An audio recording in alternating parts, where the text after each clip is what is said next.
Bienvenidos un día más a nuestro espacio El Bufete Responde, donde intentamos dar respuesta a multitud de aspectos de la vida. Hablamos de herencias, de adopciones, de delitos y para ello contamos con la ayuda de nuestro abogado colaborador Miguel Ángel Muñoz. Bienvenido, Miguel Ángel. Hola, muy buenas, ¿qué tal? Miguel Ángel, antes de empezar me gustaría recordar el correo info@munozdelgadoabogados.com por el Munoz por el tema de la ñ. Eso es, la ñ no se puede poner en los correos electrónicos. Exactamente, y sí, porque nos preguntan mucho nuestros seguidores dónde podemos encontrarte. Bueno, pues si quieren una cita personalmente en el despacho, en la calle Vázquez López, número 10, entre planta C, muy cerca del Gran Teatro de Huelva. Si lo prefieren también, en el teléfono 678 21 53 62 o, como tú bien indicabas, en el correo electrónico info@munozdelgadoabogados.com. Pues muy bien, ahí queda dicho la dirección, el correo, lo que queráis. Nuestro abogado le da respuesta con la amabilidad que le caracteriza a Miguel Ángel.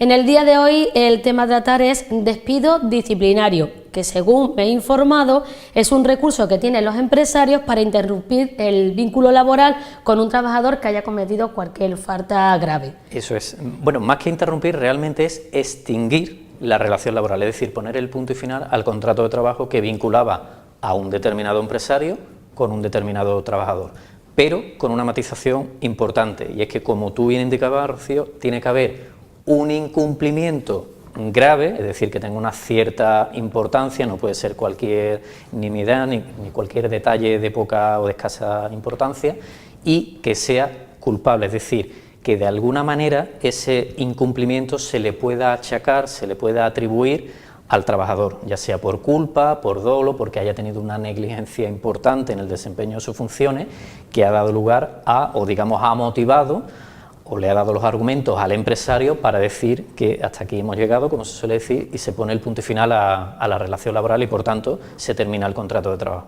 Eso sería el despido disciplinario. Pero, Miguel Ángel, hay varios tipos de despidos. Claro, dependiendo de... Es que digamos una situación o una cuestión distinta sería la forma del despido, otra cosa son las causas del despido y otra cosa serían los tipos de despido. Me explico. El despido normalmente, en cuanto a la forma, se suele entregar la famosa y dramática carta de despido, que es un documento en el que a priori o en teoría el empresario lo que hace es razonar cuáles son los motivos o las causas que le han llevado a tomar esa determinada decisión, y por tanto al trabajador le da o le permite primero conocer cuáles son los supuestos hechos que han dado lugar a su despido, segundo, tiene conocimiento de lo mismo y le permite autodefenderse para presentar la demanda o no, ya lo tendrá que valorar esa persona en cuestión. Eso sería la forma. En cuanto a los tipos de despido, pueden ser de muchos tipos, puede ser nulo si se demuestra que se ha vulnerado alguno de los derechos fundamentales del trabajador, puede ser un despido procedente en aquellos casos en los que se demuestra que efectivamente el empresario llevaba razón y digamos que la causa en la que ha basado el despido está contemplada como tal en el Estatuto de los Trabajadores y efectivamente se ha comprobado que es así y por tanto es legal, vamos a llamarlo así, ese despido. Pero también puede ser un despido improcedente o un despido disciplinario, que es el que vamos a tratar en el programa de hoy. Miguel Ángel, una vez que la empresa ha tomado la decisión, ¿también nos puede despedir verbalmente? Puede despedir verbalmente. Lo que ocurre es que el problema del despido verbal es que a veces es difícil poner el punto en concreto a partir del cual tenemos que computar ese plazo para nosotros saber, primero, cuándo se ha producido el despido como tal y segundo, qué plazo tenemos para presentar la demanda o tomar las correspondientes acciones legales. Ese es el problema. En teoría se debería comunicar por escrito con la correspondiente carta, como yo indicaba anteriormente, pero hay que ser honesto y en la práctica es también muy habitual que ese despido se produzca de una manera verbal. Yo estoy seguro que más de un espectador que nos esté viendo se sentirá desgraciadamente identificado porque habrá ido a su puesto de trabajo y le habrá dicho su jefe o el empresario correspondiente, don fulano de tal, tranquilo porque mañana ya no tienes que acudir a tu puesto de trabajo, y simplemente haya quedado, ni siquiera se le ha entregado una carta de despido. No es lo que debería ser, pero se produce en muchas ocasiones en la práctica, la verdad es que es habitual. ¿Y si llega la carta de despido, tenemos la obligación de firmarla? Lo ideal es firmarla, pero yo siempre aconsejo a todos los clientes, si no lo han hecho ya ellos previamente, que cuando firmen la carta, primero, firmar la carta simple y llanamente por dos motivos. Primero, para que quede constancia que yo he recibido esa carta, y segundo, ya podemos saber con seguridad, con certeza, la fecha en la que se ha producido el despido.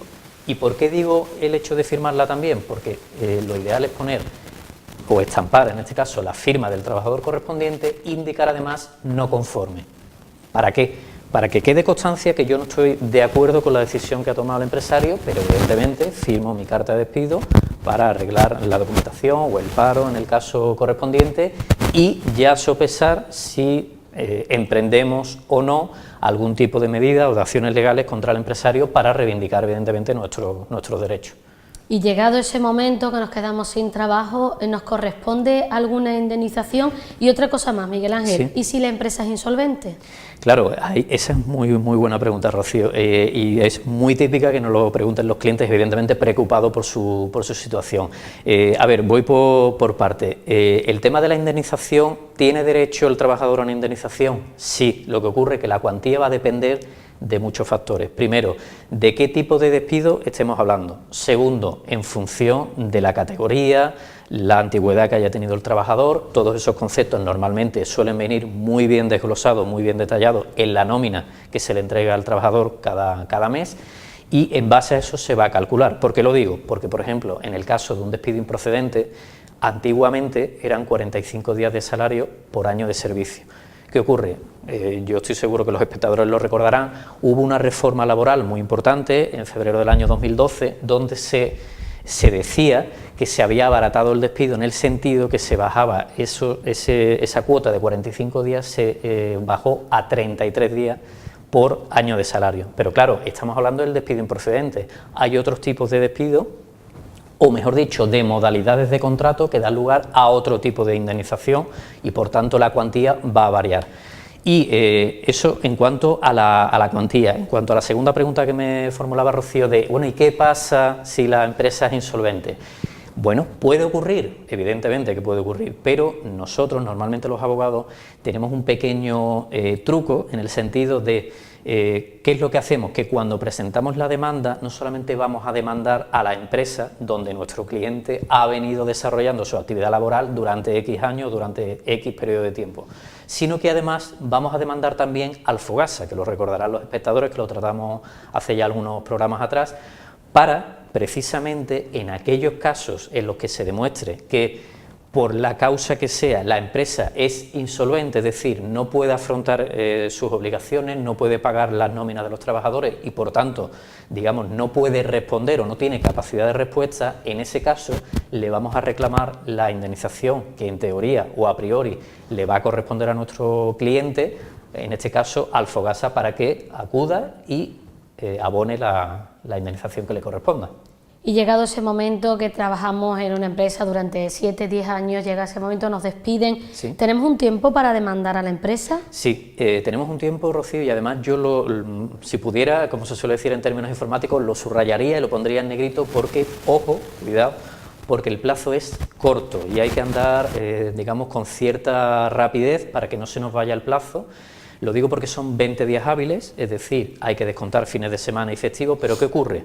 ¿Por qué digo que hay que actuar rápido, Rocío? Por dos motivos. Primero, porque si efectivamente el trabajador considera que ese despido, por ejemplo, pensemos un despido disciplinario, pero se ha querido enmascarar bajo un auténtico despido improcedente, algo muy habitual en la práctica, es prácticamente uno de los caballos de batalla de los abogados en este tipo de materia.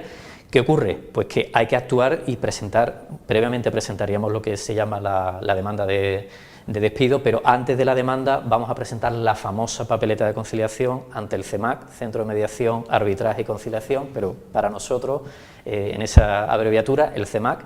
¿Y qué ocurre? Que esos 20 días hábiles, si se va el plazo, aunque el trabajador tenga derecho y lleve toda la razón, pierde su oportunidad. ¿Por qué? Porque al no presentar las acciones legales dentro del periodo que marca la ley, en este caso el Estatuto de los Trabajadores, perderíamos la oportunidad de defender los derechos de esa persona y por tanto ya no podríamos hacer nada.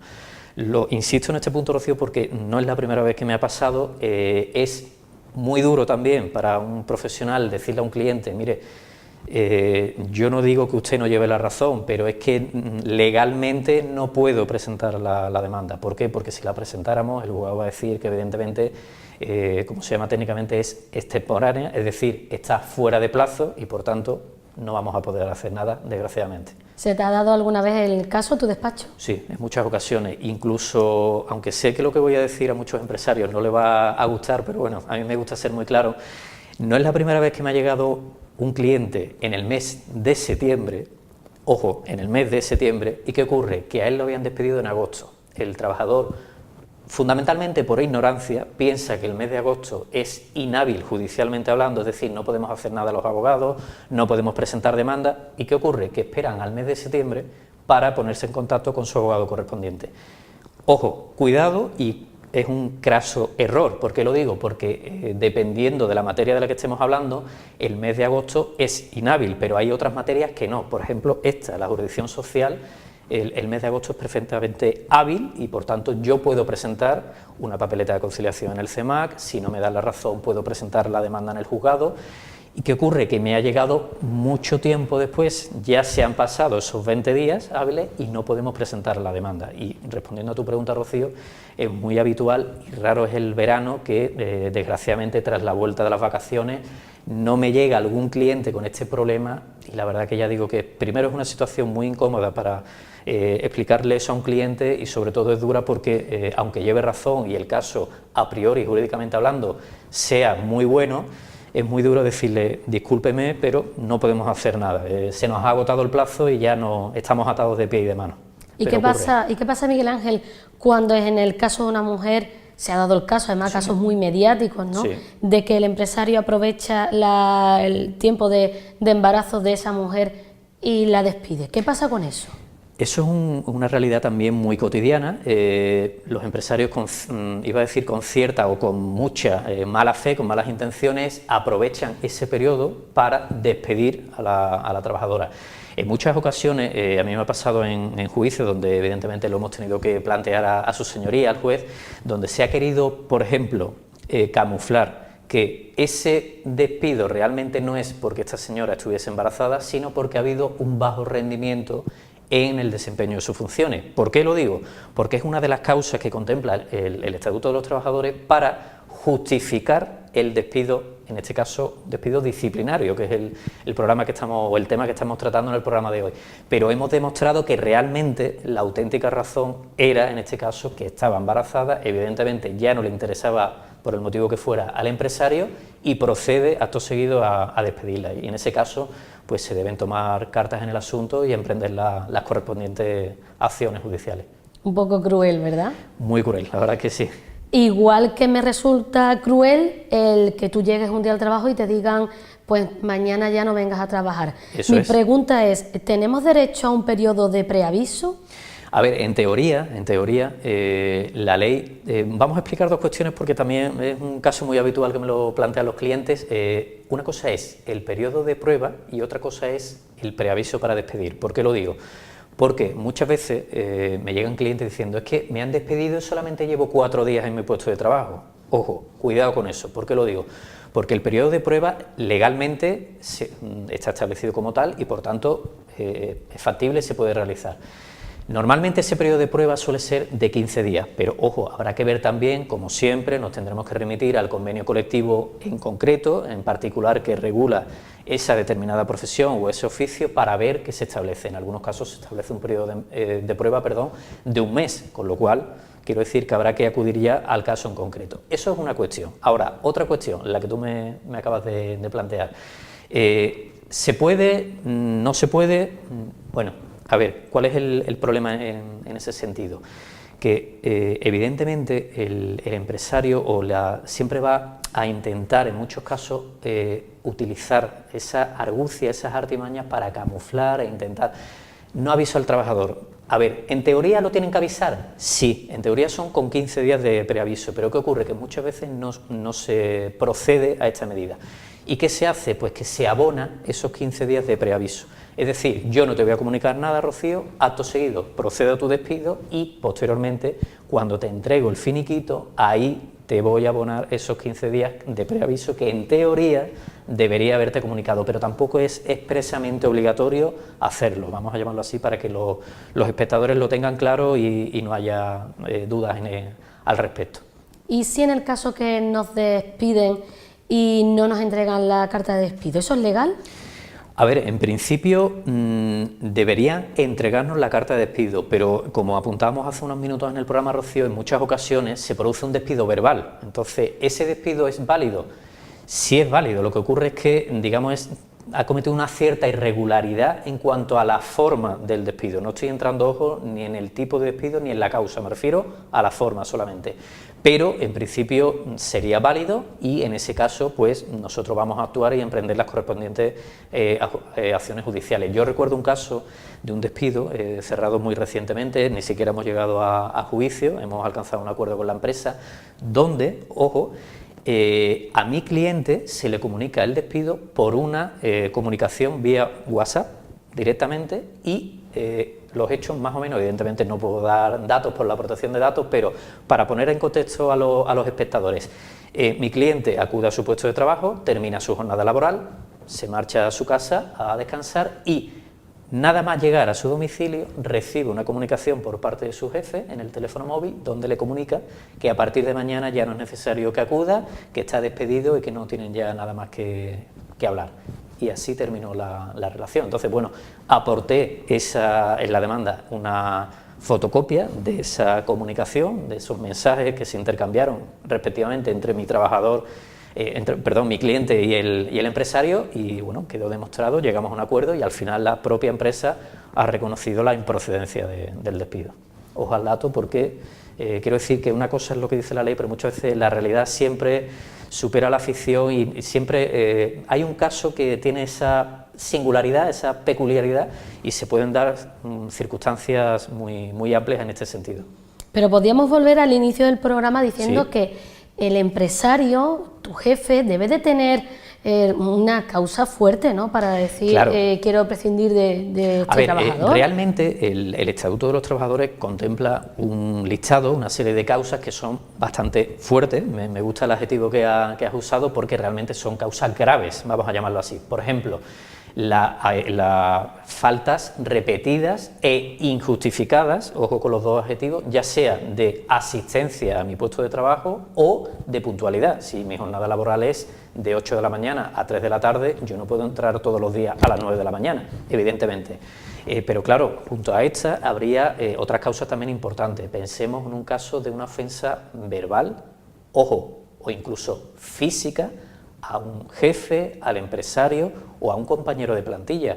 En ese caso, pues una causa suficientemente grave, fuerte, como para que el empresario tome esa razón.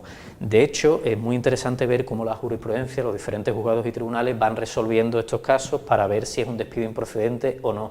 ¿Por qué lo digo? Porque yo hace unos días leí una sentencia donde establece el juzgado que no es un despido disciplinario el típico forcejeo, a lo mejor, entre el jefe y un determinado empleado.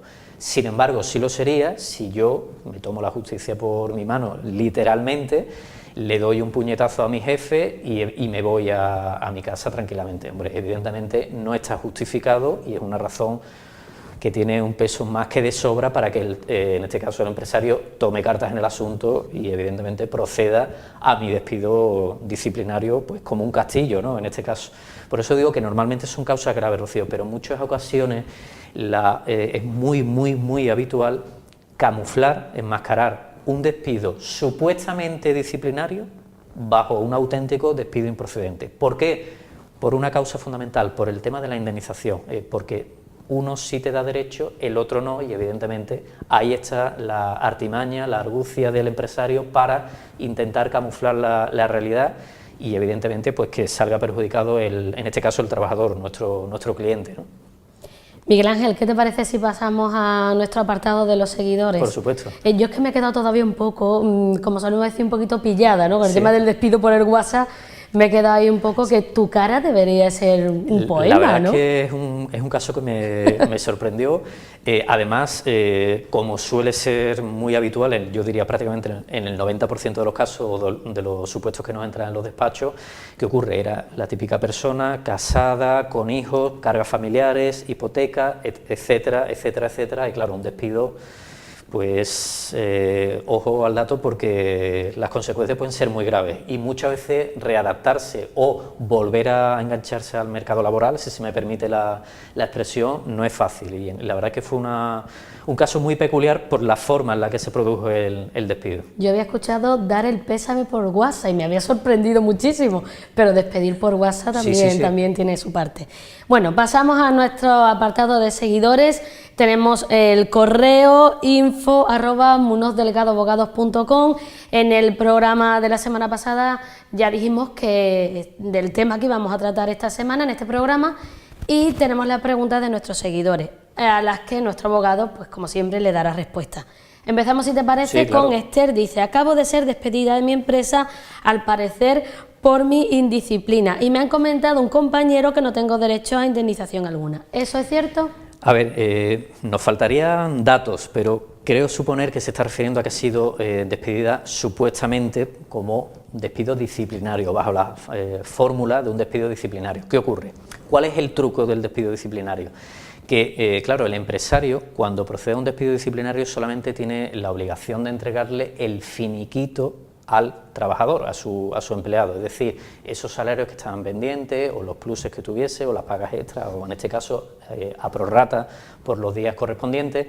Pero si se demuestra efectivamente que es un despido disciplinario, no tendría derecho a indemnización, cosa que sí ocurriría en el caso de que se demuestre, como suele ser muy habitual, insisto una vez más en esto, que se ha camuflado un despido disciplinario bajo la apariencia de un despido, en este caso, improcedente. En este caso, si fuese, o esta señora demuestra que efectivamente es un despido improcedente, realmente lo que se ha producido, ella sí tendría derecho a cobrar la indemnización. Pero si se demuestra que es disciplinario, solamente va a poder cobrar el finiquito correspondiente. Habría que ver ya los detalles del caso para dar una opinión un poco más acertada, ¿no? A Esther, bueno, Esther, aquí está nuestro abogado, cualquier cosita que tengas que preguntarle, pues ella de modo más en tu despacho, reservado, digamos, sí. más reservado, pues te puede ayudar en lo que necesite. Pasamos, Sergio nos dice: la empresa en la que trabajo está pasando por un momento delicado y nos ha despedido a varios compañeros míos. ¿Me ayudaría a hacerme representante sindical para que no me puedan echar? Muy buena pregunta. No es la primera vez que me lo plantean los clientes en el despacho. A ver, ¿por qué es esa duda de me hago, no me hago representante sindical, dependiendo ya de qué tipo de empresa estemos hablando? Si es un comité de empresa, si es un delegado sindical, ya lo explicaremos también, si te parece, Rocío, aprovecho para otro programa, tenemos ya un nuevo tema. Pero ¿qué ocurre? En principio, cuando se produce una serie de despidos en una empresa, el hecho de que un determinado trabajador ostente un cargo sindical tiene una cierta prioridad de permanencia en la empresa, es decir, se supone que deberá despedirse a otros compañeros y reservar su puesto de trabajo precisamente por la función que desempeña, o, dicho de otra manera, en última instancia serían despedidos los representantes sindicales, con lo cual puede, para responderle a la pregunta de este espectador, puede ayudarle el hecho de hacerse representante. Lo que no sé es de qué tipo de empresa estamos hablando, si es un delegado sindical, si es miembro del comité de empresa de la empresa X, nos faltaría eso. O el tiempo que le va a durar Eso es, exacto, habría que verlo. Al compañero lo puede echar este lunes y a él el lunes le puede tocar siguiente. más adelante, eso es. Bueno, es un tema complicado también. Bueno, pues informar de que la semana que viene el tema a tratar será vicios ocultos en la compra-venta entre particulares. Ya saben, cualquier pregunta, info@munosdelgadoabogados.com. ¿Algo más que añadir, Miguel Ángel? Por mi parte, nada más, Rocío. Eso sí, simplemente una cuestión importante: siempre que nos pase algo, creo que lo importante es sentido común, que se asesoren y ya estudien si hay que emprender algún tipo de acciones legales. Y en el caso del despido que estamos tratando hoy, Rocío, que se den prisa, porque el plazo es corto y es muy duro y muy desagradable decirle a un cliente: oiga, lleva usted toda la razón, pero no puedo hacer nada. No puedo hacer nada. Por tanto, que tomen cartas en el asunto. Muy bien, pues muchas gracias como siempre, Miguel A vosotros, Ángel. un placer acompañaros, un programa más. Y a ustedes pues muchísimas gracias por su atención, nos vemos en otro espacio del Bufete Responde.